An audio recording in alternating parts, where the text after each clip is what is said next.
श्री राम जय राम एक जय जय। संस्मरण हम सुना रहे हैं, सत्य घटना।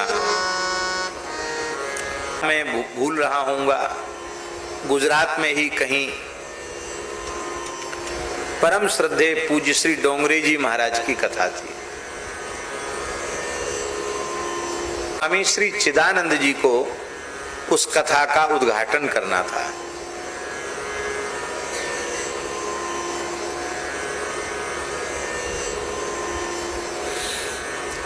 और दीप प्रज्वलन स्वामी संपूर्णानंद जी को करना था।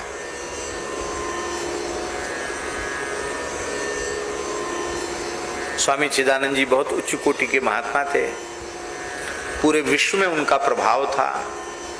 कोई विदेशी दार्शनिक व्यक्ति आया, विचारक था कोई, वो आया एक दिन पूर्व उनसे मिला, कुर्सी पर बैठा और उसकी अपनी सभ्यता के अनुसार क्या जाने महात्माओं को कैसे प्रणाम किया जाता है।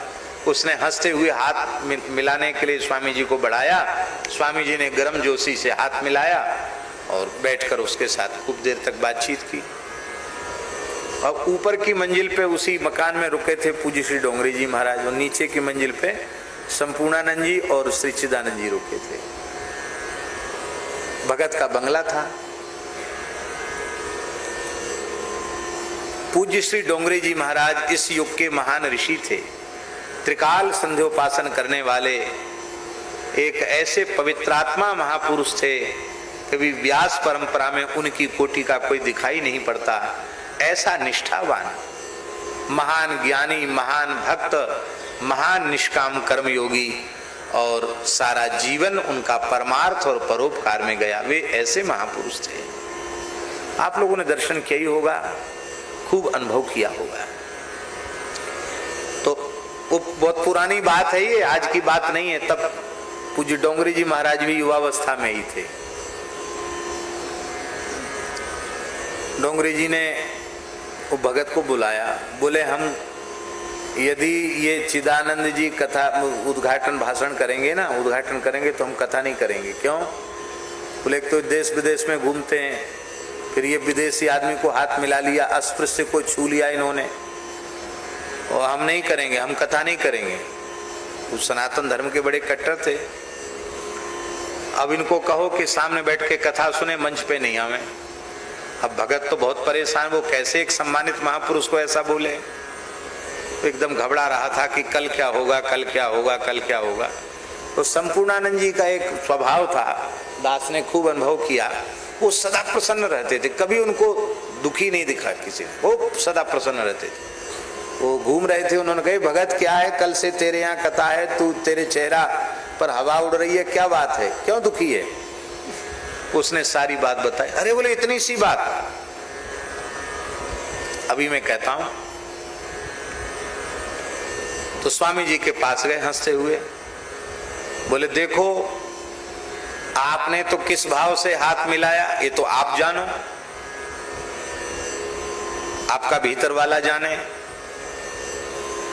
लेकिन दूसरे लोगों को आपकी यह क्रिया धर्म और सदाचार के विरुद्ध लगी, इसलिए हमारे व्यास जी नाराज हो गए। आप उद्घाटन करोगे तो कथा नहीं करेंगे। बोलो आपको राजी है? तो हंसने लगे चिदानंद। वो तो अच्छे महात्मा थे। बोले कोई बात नहीं, हम सामने बैठ के सुन। हाँ सामने बैठ के सुनना, मैं भी बैठूंगा वहीं, आप भी सुनना, हम भी सुनेंगे। उनको तो ये कर दिया। और श्री डोंगरे जी के पास गए। श्री डोंगरे जी महाराज उठ के खड़े हो गए, कमरे में पहुंच गए, उठ के खड़े हो गए। बोले व्यास जी कल से आप कथा कहोगे, एक बात पूछने हम आए हैं। कहिए महाराज। बोले भागवत के महात्म्य में क्या लिखा है? सौनकादि ऋषि कह रहे हैं कृष्ण प्राप्ति करम सस्वत साधनम तद्वदाधुना। श्री कृष्ण की सस्वत प्राप्ति का साधन बताओ। ये सस्वत प्राप्ति क्या है? चर्चा होने लगी तो बात निकल के आई कि सब में भगवान को देखना यही शाश्वत प्राप्ति है, सर्वत्र भगवान को देखना यही शाश्वत प्राप्ति है।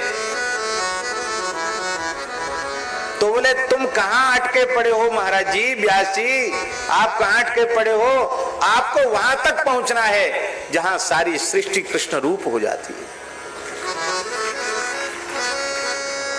हमारी ब्रह्म दृष्टि है कि नहीं, पर किसी ब्रह्म दृष्टि से संपन्न महात्मा ने सब में ईश्वर का अनुभव करते हुए, आत्मा का अनुभव करते हुए यदि किसी प्राणी को स्नेह प्रेम दिया, वह व्यक्ति और प्राणी को प्रेम नहीं है, वह दिया गया परमात्मा को प्रेम है।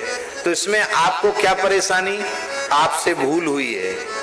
आज के बाद आप श्रोताओं में जीव बुद्धि नहीं रखेंगे, आज के बाद आप उनको भगवत भाव से देखेंगे। कहते उसके बाद डोंगरी जी ने कहा, हम गांठ बांध लेते हैं, हम श्रोताओं को भी प्रणाम करके तब बैठेंगे। और साष्टांग प्रणाम श्रोताओं की ओर करके और वे व्यासपीठ पर बैठते थे और फिर नजर नहीं उठाते थे, अपने ठाकुर की ओर ही नजर रखते थे।